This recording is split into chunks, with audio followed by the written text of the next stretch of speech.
الحمد للہ نحمدہ ونستعینہ ونصلی علی رسول الکریم بسم اللہ الرحمن الرحیم۔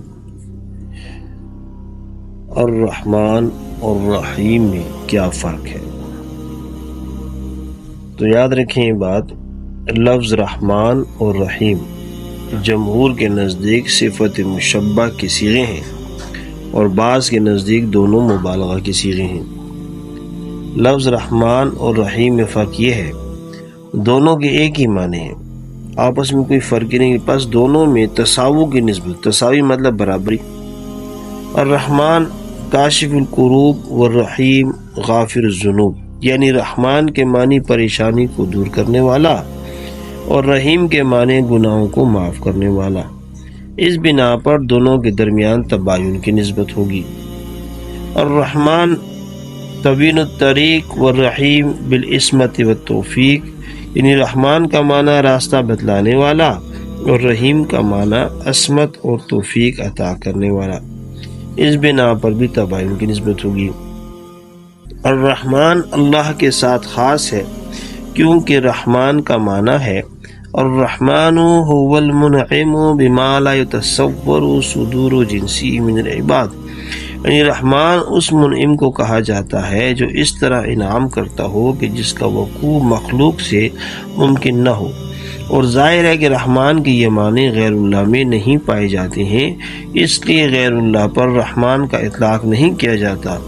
البتہ ایک شاعر نے مسلمۃ الکذاب کی تعریف میں لفظ رحمان کا لفظ استعمال کیا ہے۔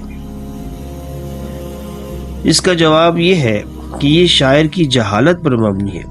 دوسرا جواب یہ ہے کہ یہ عناداً فی الکفر اور مبالغتاً فی المدح پر محمول ہے۔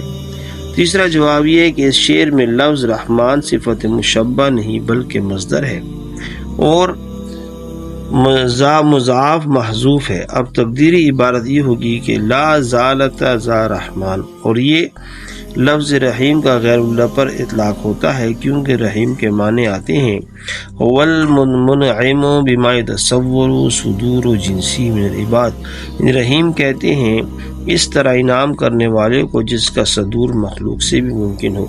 اس بنا پر باری تعالیٰ نے حضور اکرم صلی اللہ علیہ وسلم کی شان میں لفظ استعمال فرمایا ہے کہ بالمؤمنین رؤوف الرحیم۔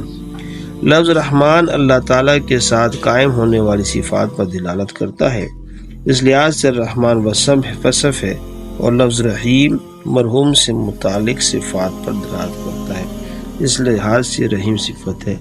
دوستوں بزرگوں یاد رکھیں، رحمان کا لفظ اللہ کی صفات کے خاص ہے، لہذا کسی کو آپ صرف رحمان نہیں کہہ سکتے۔